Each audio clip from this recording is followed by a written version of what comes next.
wabarakatuh. Alhamdulillahirabbil alamin. Alhamdulillahilladzi nawwara qalbana binuril hidayah wa ja'alana minal mu'minin. Alhamdulillahilladzi ja'alana min ummati Muhammadin sallallahu alaihi wasallam. Alhamdulillahilladzi lam yaj'al milkana biyadi ghairihi. Alhamdulillahilladzi satara 'uyubana. Allahumma shalli wa sallim ala sayyidina Muhammad wa ala alihi wa sahbihi wasallam ajma'in. Amin.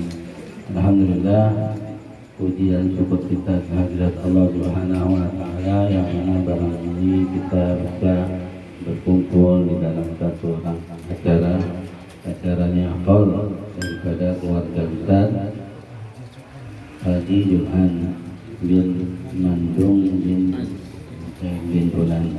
Mudah-mudahan dengan hadirnya kita di sini, apalagi dengan adanya guru kita bersama, kita punya guru yaitu Haji Rahmat bin Haji bin Kamsi bin Sawat, dan juga Ustaz Guna tetangga saya ini di baik jalan Masjid Al-Falah ini, guru kita juga sama, dan semua para guru-guru, para asatidz dan juga para hujjat dan yang lainnya. Sebenarnya saya nggak bisa ngomong, bukan penceramah, disuruh ceramah sebenarnya ya.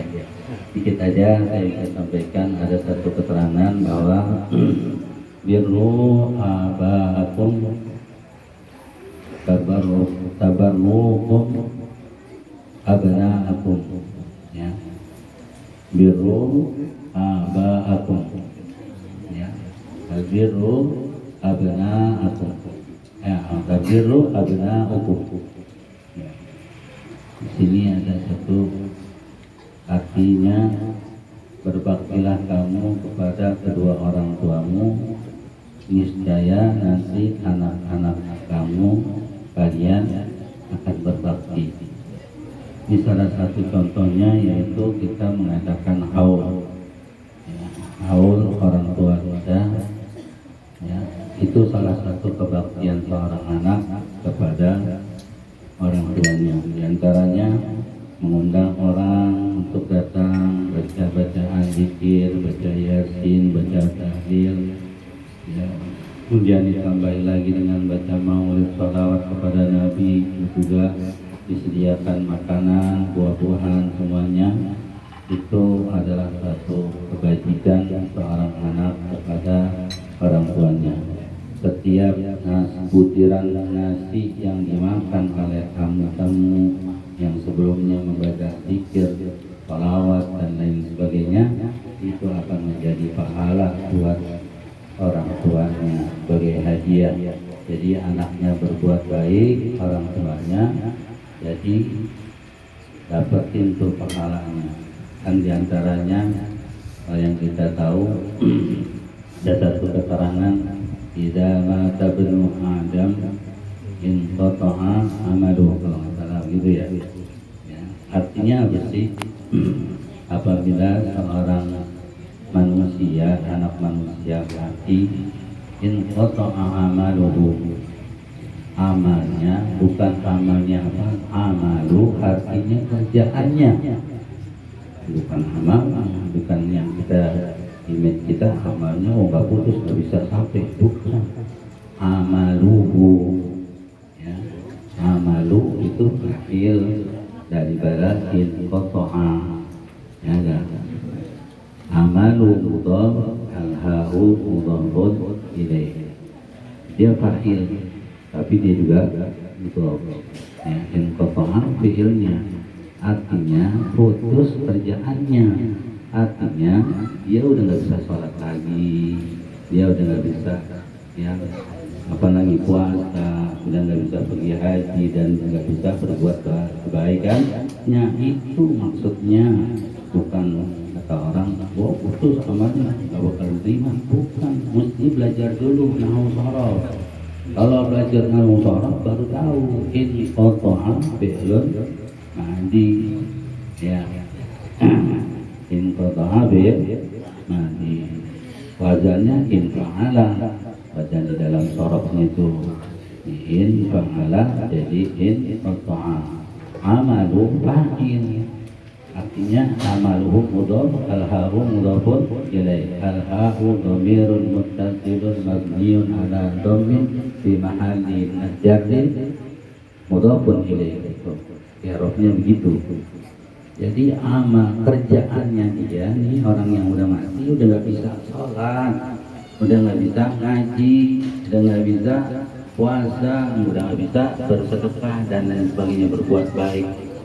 Itu maksudnya, bukan putus amanah, putus nggak sampai doanya, nggak ada. Kayaknya mesti belajar biar tahu. Mau inqata amaluhu itu maksudnya. Jadi kalau kita udah mati emang kita bisa sholat? Nggak bisa kan? Nggak bisa puasa kan? Inqata amaluhu illa bisalah sabin. Kalau itu saya bukan penghafal ya. Ya, pertama apa? Hah? Sadaqatun jariyatun ya. Kalau nggak salah gitu ya. Iya. Sadaqah ya. Mengalir. Apa sih sedekah yang mengalir? Banyak terangin ini kita bingung ya. Sedekah yang benar-benar mengalir itu adalah yang dia keluarin kemudian dimakan sama orang-orang yang ibadah. Itu sedekah yang jariah. Maksudnya apa nih? Misalnya nanti ngasih makanan kepada orang guru, orang ustaz, kemudian dimakan sama ustaz sama guru tadi, dimakan kemudian dia ibadah, kan jadi daging ya, dimakan sama guru tadi jadi daging, tuh ibadah terus, tuh ibadah, tuh guru ngajar ngomong, ngajar ke sini, ibadah ngomong apa sini, semuanya nyambung terus, pahalanya ngalir. Itu namanya jariyah, yang mengalir dia mati. Yang paling penting itu dimakan sama guru, kita punya guru ya, Ustaz Rahmat, makan jadi daging, kemudian dia ibadah, pahalanya ngalir terus. Itu yang namanya shadaqatun jariyatun ya. Itu dan lain-lain lainnya, dia memberikan bantuan kepada masjid, musola ataupun pesantren, itu juga termasuk jariyah. Tapi yang paling utama adalah yang dimakan oleh seorang yang punya ilmu, kemudian dia beribadah kepada Allah Subhanahu wa taala, mengamalkan ilmu yang dimakan dia jadi daging. Hatta dia mati pun, keterangannya gitu, hatta dia mati, tuh guru, dia punya murid kemana-mana, tuh murid ya dapat ilmunya dari guru yang sudah meninggal, terus mengalir terus sampai nggak ada lagi yang kiamat ya. Sampai kiamat itu namanya shadaqatun jariyatun, biar kita tahu ya, anak-anaknya nih ya, atau dulu dia semasa hidupnya banyak sedekah kepada guru-guru, kepada masjid, kalah masjid kalah, musola kalah, pesantren kalah ya. Yang lebih utama adalah orang guru, nanti memberikan kepada orang guru apa-apa, itu akan jadi darah daging dia, dan dia ridho, dan dia gunakan untuk ibadah dan untuk ngajar. Itulah yang disebut shadaqatun jariyatun. Paham itu ya. Yang kedua apa? Ilmu yang tabahu bil, ilmu yang bermanfaat ya dengan ilmunya tadi. Diajar begini, ajarin tentang istinja, ajarin tentang cebok, ajarin tentang wudu, ajarin tentang ya mandi hadas besar, ajarin tentang sholat dan lain sebagainya. Semua kemudian diajarin tuh, dipraktekin sama orang-orang yang belajar sama orang itu pahalanya luar biasa ya. Manfaat ilmu yang manfaat seperti itu, ngajarin baca iqra, baca huruf hijaiyah, belajarin tajwid, mungkin dipakai sama semua orang banyak. Itu namanya ilmu nyaman. Itu ilmu yang tahu bi. Kemudian yang ketiga waladun salih ya, salihun, waladun salihun, anak yang soleh yang berbakti kepada orang tuanya. Yang tadi itu birru abaakum abahukum abnahukum. Abnahu itu fa'ilnya. Maka anak-anak kalian akan berbakti kepada kalian. Jadi orang yang berbakti anak seorang anak yang berbakti, yaitu selalu mendoakan orang tuanya dengan setiap hari membacakan Fatihah hadiah untuk orang tuanya. Jadi bukan oke dah katanya putus cuma gini. Tuh anak nyari duit, kemudian ngumpulin orang, baca-bacaan segala macam. Kemudian tuh orang yang datang hadir tadi, tamu-tamu tadi, diantaranya ada ustaz segala macam, dikasih makanan, dikasih ini ya, itu adalah amal baik tuh anak. Amal baik tuh anak yang otomatis ya larinya ke bapaknya, orang tuanya. Jadi nggak ada istilah nggak boleh begini, nggak boleh begini. Belajar dulu ya, jadi belajar ya. Jadi inilah salah satu kebaktian seorang anak kepada orang tuanya. Dia mengadakan satu acara haul yang mana pahalanya ini nggak usah pakai dibilangin, otomatis anak berbuat baik ya, otomatis pahalanya masuk kepada orang tuanya. Jadi anak bisa menyebabkan orang tuanya masuk surga, tapi orang tua belum tentu bisa menyebabkan anaknya masuk surga. Bagi anak, kayaknya anak didik anak kita ya, biar dia punya ilmu agama. Jangan hanya punya ilmu pengetahuan umum tapi nggak punya ilmu agama. Karena kalau dia nggak punya ilmu agama, dia bisa menyebabkan bapaknya masuk neraka. Jadi anak bisa menyebabkan bapaknya masuk surga, bisa juga anak menyebabkan orang tuanya masuk neraka. Dia tahu orang tua ya, bahwa anak ente ini bisa menyebabkan ente masuk surga, bisa juga masuk neraka gara-gara anak. Karena nanti anak itu akan nuntut, bukan hanya anak, bini juga termasuk. Bini ente nggak ente didik, manjahala ahlu ya, membuat satu kebodohan kepada keluarga itu termasuk orang dosa besar. Bini ente nggak didik, ente nggak suruh ngaji, nggak suruh begini, nanti dia akan nuntut nanti di akhirat. Ya, ketika dia mau dimasukin neraka, tuh mak istri ente, anak ente, dia bakalan protes sama Allah. Nggak bisa ya Allah, jangan anak masukkan anak ke dalam neraka. Tuh suami saya, tuh bapak saya tuh yang ngajarin anak agama, nggak nyuruh anak ngaji dan lain sebagainya. Itulah yang tanggung jawab seorang tua, seorang bapak, seorang tua.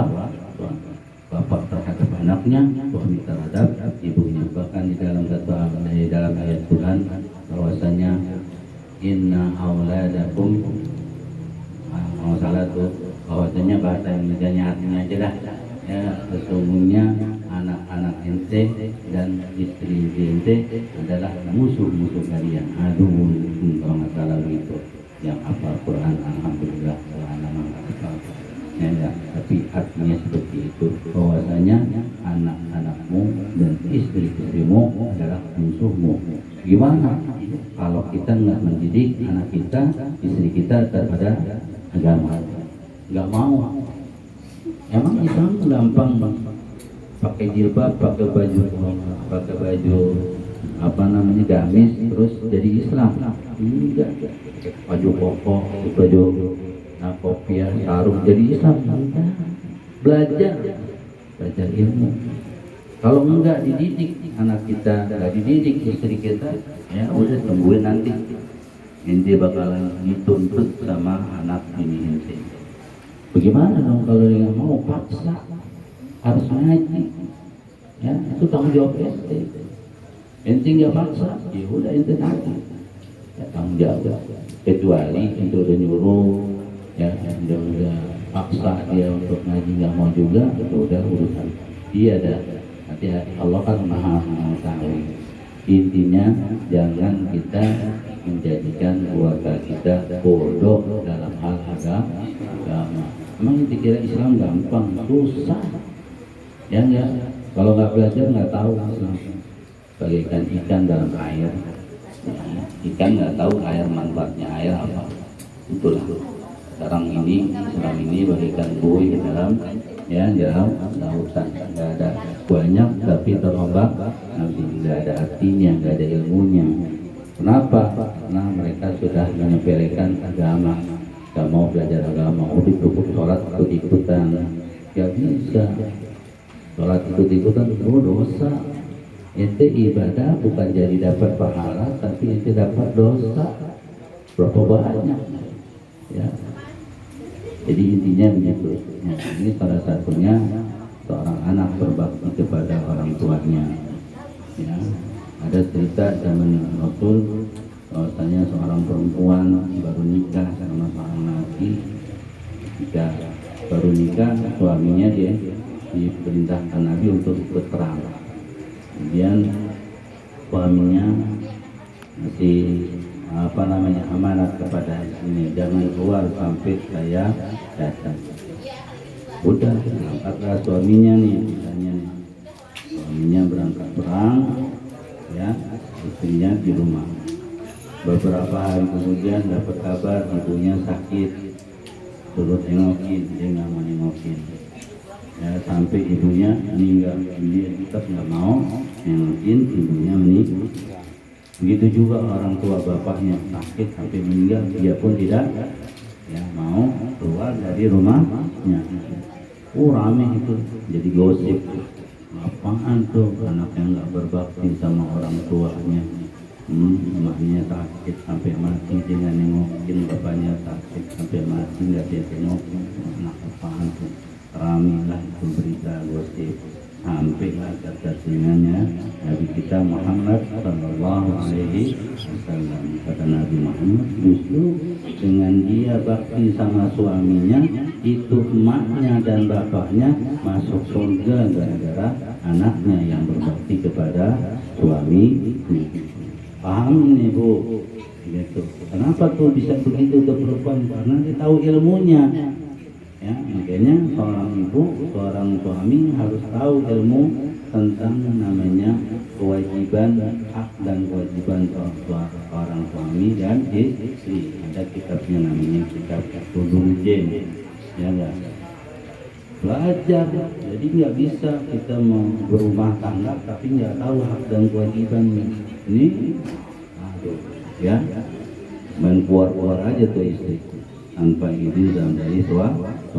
Tiap langkahnya itu dilaknat oleh Allah Subhanahu wa Ta'ala. Kalau istri keluar rumah tanpa izin daripada banyak dah ditanya. Intinya kita harus memberikan pengajaran agama kepada anak-anak kita.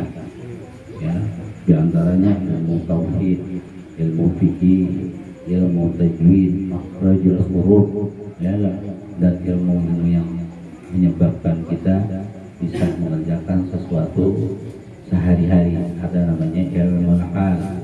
Ilmu hal artinya ilmu yang sehari-hari. Apa yang sehari-hari kita kerjakan? Ya, istinja. Bagaimana caranya cebok yang baik dan benar? Begitu. Bisa dari situ dulu. Ente nggak tahu ilmunya cebok, maka wudhu inti nggak sah, mandi hadas inti nggak sah, maka otomatis sholat inti nggak sah. Apapun yang inti lakukan semuanya tidak sah. Selesai dari gara istinjanya nggak benar.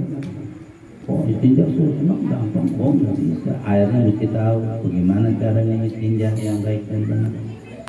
Adanya di mana? Pengajian. Belajar biar tahu kalau memang inti mau belajar. Tapi biasanya kata guru anak Habib Umar Abdul Rahman Sudah, banyakkan orang, kan ada orang bilang dia nggak mau sama ilmu. Bukan gitu, ilmunya nggak mau sama dia, itu bahasanya. Jadi orang yang ngaji itu ilmu nggak mau sama dia, bukan dia nggak mau ngaji, ilmunya geli sama orang yang nggak mau ngaji. Bukannya bukannya dia nggak mau ilmu, tapi ilmu nggak mau sama dia. Ya, itu bahasa kebalikannya, ironi. Ya, paham ya? Jadi kalau ente kepengen ilmu mau sama ente ngaji, tapi itu ilmu senang sama ente. Tapi kalau ente nggak ngaji, berarti bukan ente nggak mau ngaji, nggak mau nuntut ilmu, ilmunya nggak mau ngaji. Ya, hidayah atau taufik. Ente nggak mau, sana ada pengajian, sana ada pengajian, ada pengajian, tapi ente nggak mau datang, ya udah urusannya ente. Berarti ilmu nggak mau. Ya, jadi nggak boleh kita menjadikan ya apa namanya tadi menjahala menjadikan menjadikan keluarganya bodoh. Jadi anak kita, istri kita, cucu-cucu kita, keluarga kita, saudara-saudara kita kasih tahu untuk ngaji. Jangan sampai ente nggak tahu, nanti ada orang yang begini ngomong begini, ente nggak tahu, akhirnya ente ikut ngomong begini, ente nggak tahu, akhirnya ente ikut. Ya, belajar dari ente kuat apaan? Akidah ente. Kalau udah kuat akidah sehingga gagal ya orang datang mengajak-ngajak yang enggak ya bersalahan dengan akidah kita, nggak bakalan numpang. Ente ditanya ini nggak bisa, ini akhirnya iya akhirnya ngikutin akidah orang lain. Sedangkan akidah kita yang udah yang kita tahu orang tua kita dulu luar biasa. Ada yang maulid, ada yang haul, adakan mi'raj, adakan tahlilan, yasinan dan sebagainya, semua ada dasarnya, karena nggak pada belajar jadi nggak tahu. Ya, akhirnya dapat keterangan dari yang lain, udah ada ya membid'ahkan. Kalau kita nggak pernah begitu, ya nggak pernah membid'ahkan, kafir-kafirkan, kabur. Ya, banyak yang dikerjakan para sahabat, diantaranya sahabat Nabi yaitu Sayyidina Umar ya, bin Khattab. Dia mengerjakan salat tarawih 20 rakaat, Nabi 8. Kenapa Sayyidina Umar 20 rakaat? Ini bid'ah, tapi dilakukan sama sahabat. Di situ ada Sayyidina Utsman, di situ ada Sayyidina Ali. Apakah Sayyidina Ali memprotes? Ya, nggak boleh, itu bid'ah. Sayyidina Ali ngomong gitu nggak? Enggak. Sayyidina Ali itu nggak ada tandingannya. Untuk orang-orang sekarang nggak ada tandingannya. Kata Nabi, ana madinatul ilmi wa ali babuha. Sayyidina Ali pintunya ilmu. Ketika Sayyidina Umar melakukan itu, apa Sayyidina Ali orangnya tegas sama Sayyidina Ali? Salah. Emang inti pintaran inti sama Sayyidina Ali? Enggak, tidak. Nah, dari situ kita tahu, Sayyidina Ali luar biasa, Sayyidina Umar begitu nggak ada. Ya, mengkafir-kafirkan Sayyidina Umar, membid'ahkan Sayyidina Umar. Ini orang alim Sayyidina Ali. Ya. Apapun kata Sayyidina Abu Bakar, laula Ali halaka Abu Bakar. Kalau nggak ada Sayyidina Ali, binasalah Sayyidina Abu Bakar. Sayyidina Umar juga gitu, laula Ali halaka Umar. Semuanya ngomong gitu. Artinya kalau ada satu masalah pasti mereka larinya kepada Sayyidina Ali rujukannya. Ya. Kata Sayyidina Ali begini, kalau pendapat anak hancur anak. Jadi disebutnya Sayyidina Abu Bakar itu ngomongin laula Ali halaka Abu Bakar, laula Ali halaka Umar. Kalau nggak ada yang ngomong Sayyidina Abu Bakar, Sayyidina Umar. Kalau nggak ada Sayyidina Ali, hancurlah, binasalah aku Abu Bakar.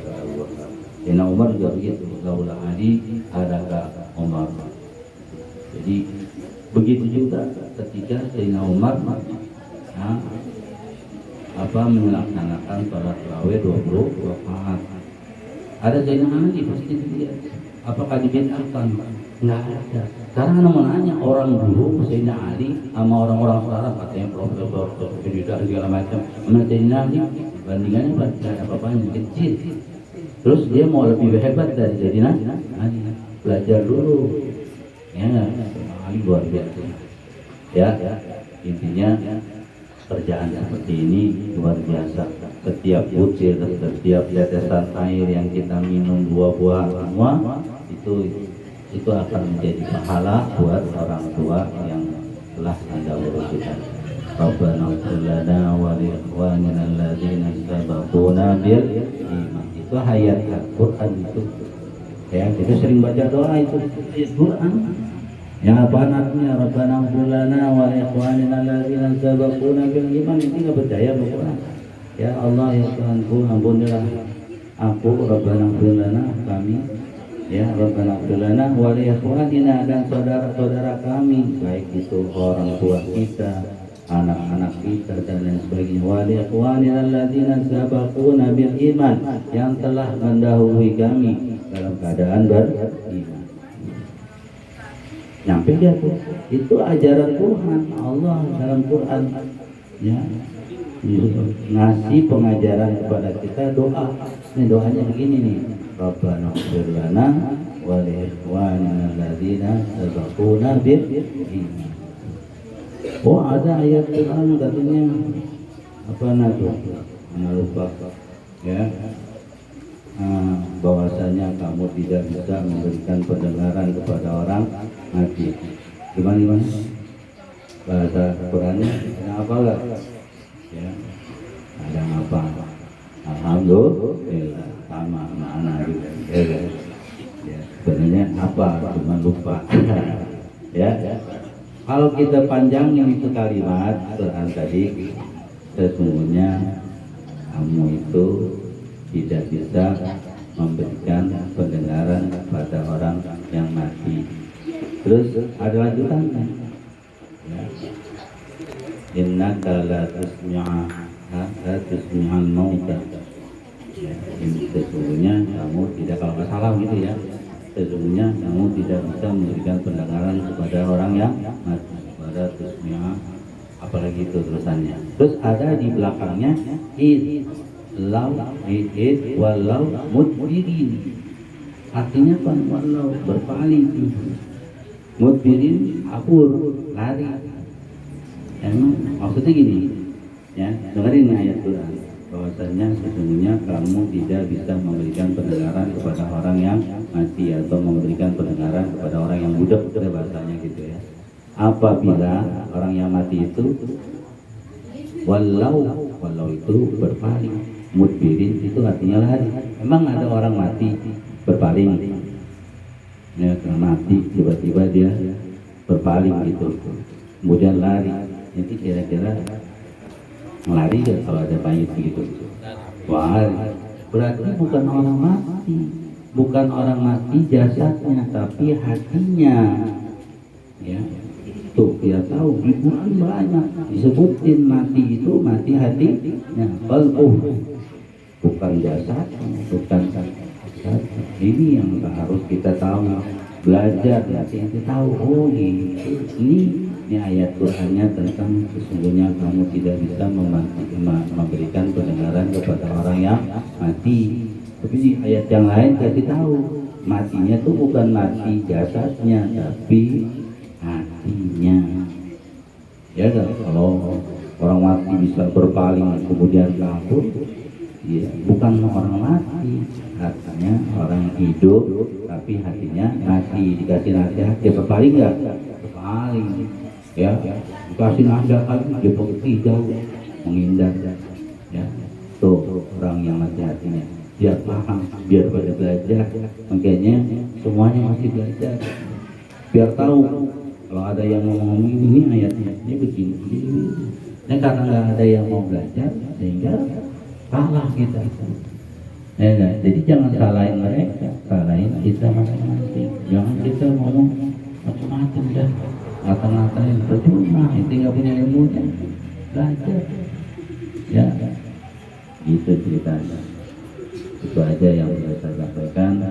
Mudah-mudahan manfaat buat saya juga pada semuanya, bahwa acara ini adalah sesuatu acara yang luar biasa baiknya seorang anak kepada keluarga orang tuanya almarhum. Almarhum itu adalah satu kebaikan yang luar biasa, karena dimakan semua tuh, ya. Tadi saya makan lontong, saya makan apa lagi tadi itu, bakwan, tempe, pakai sambal, minum, itu jadi darah daging saya. Ya, kemudian nanti saya ngajarin orang, saya ibadah, sholat subuh berjamaah, baca Quran dan lain sebagainya, sampai pagi. itu jadi pahala yang mengalir, ya. Sadaqatun jariyah, harganya menang banyak kata Ustaz Jumhur. Wah, yang menang banyak ini mesti makan Ustaz Rahmat, mengafiakan Ustaz yang ada di sininya, ya semuanya. Udah menang banyak dah, ya artinya buat orang tua kita. Gitu saja yang saya sampaikan. Mohon maaf kalau ada kata-kata yang kurang mengenakan, ya enggak apa menyakitkan dan lain sebagainya. Saya mohon maaf sekali lagi. Assalamualaikum warahmatullahi wabarakatuh.